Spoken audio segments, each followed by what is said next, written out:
Mesdames et messieurs, bonjour et merci de regarder RTI 1. Plus précisément, matin bonheur, et on démarre ce flash d'information avec le Conseil des ministres, le premier de l'année, qui s'est tenu hier mercredi. Un conseil présidé par le chef de l'État, le président Alassane Ouattara. Il était en partie consacré aux échanges de vœux entre le président de la République et le gouvernement.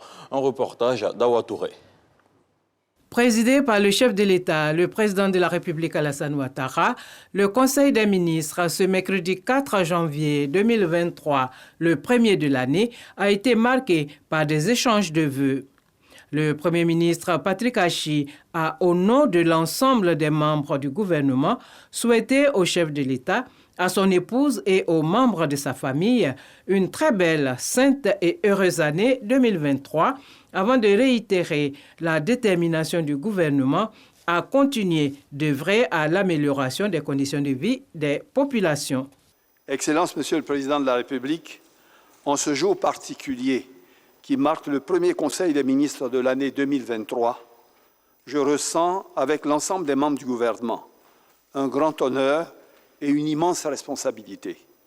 En effet, être collectivement présent autour de cette table, face à vous, pour participer avec votre confiance et sous votre direction aux avancées de notre nation est une mission qui nous anoblit et qui nous grandit, pour laquelle nous vous serons à jamais redevables et pour laquelle nous devrons aujourd'hui, comme demain, fournir encore plus d'efforts qu'hier.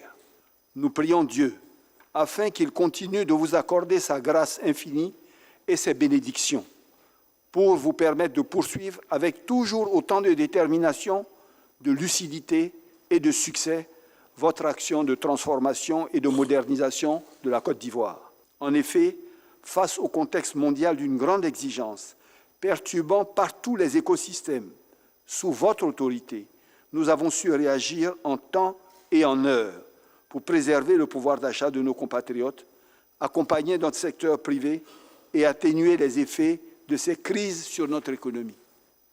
Grâce au PSGouv 2, souhaité par votre Excellence, nous avons mis en pratique la Côte d'Ivoire solidaire, faisant toujours plus pour ceux qui ont moins.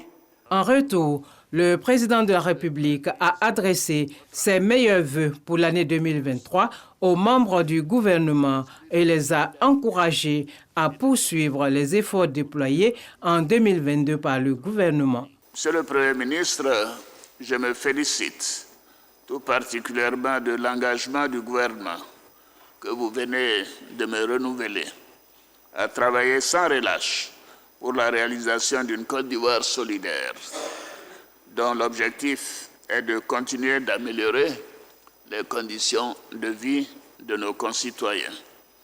Je vous encourage vivement à poursuivre les importants efforts déployés par le gouvernement en 2022 et qui ont donné des résultats remarquables. L'année 2023, comme je l'ai indiqué, sera consacrée à la jeunesse.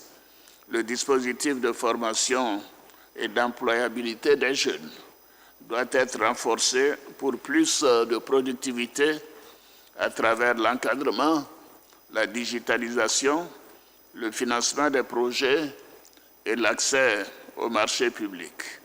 Nous devons en outre poursuivre les réformes pour garantir les progrès autour des grands axes de notre programme d'action et accorder une attention particulière à la promotion de la bonne gouvernance et à la gestion rigoureuse des finances publiques. À cet égard, je me réjouis de l'élaboration du document bilan de l'action gouvernementale en 2022, ainsi qu'une feuille de route pour l'année 2023. Cette feuille de route qui identifie de façon précise les actions que chaque ministre doit mener tout au long de cette année pour atteindre les objectifs assignés doit être la boussole de tous. Elle constituera la base pour l'évaluation du travail gouvernemental et de l'action de chaque ministre. Je vous demande donc, Monsieur le Premier ministre, comme vous l'avez suggéré, de me rendre compte sur une base trimestrielle de l'état de la mise en œuvre de cette feuille de route. Le président Alassane Ouattara a par ailleurs salué l'engagement du gouvernement à œuvrer au développement du pays avant de se féliciter des résultats obtenus par le gouvernement dans un contexte particulièrement difficile. Dans l'actualité internationale au Tchad, Idriss Youssouf Boy, personnage controversé de la scène politique, a été nommé directeur de cabinet du chef de l'État, une nomination qui alimente les conversations depuis hier mercredi. Pour rappel, Idriss Youssouf Boy est tombé en disgrâce en juillet dernier quand a éclaté une affaire de détournement de plusieurs dizaines de milliards de francs CFA au sein de la Société des hydrocarbures du Tchad. Limogé puis incarcéré, Idriss Youssouf Boy a été discrètement acquitté puis libéré fin juillet dernier. Et puis au Vatican, le pape François préside ce jeudi matin, place Saint-Pierre, les obsèques de son prédécesseur Benoît XVI. Ce dernier ayant renoncé à son magistère avant sa mort, ses funérailles suivront la liturgie réservée aux obsèques des papes, mais avec quelques différences. Joseph Ratzinger sera ensuite inhumé en privé dans la crypte de la basilique où reposait Jean-Paul II jusqu'en 2011, aux côtés de 90 autres papes. Et voilà qui referme ce point d'information. Un merci particulier à Régis Kofi qui nous a été d'une aide précieuse dans la préparation de ce bulletin. Merci Abdoulaye. Vous avez à présent la possibilité de formuler vos vœux à l'endroit de tous les téléspectateurs de RTI1. Tout ce que je peux dire, c'est des vœux de santé. Amen. Surtout parce que sans la santé, on ne peut rien entreprendre. Et donc je souhaite surtout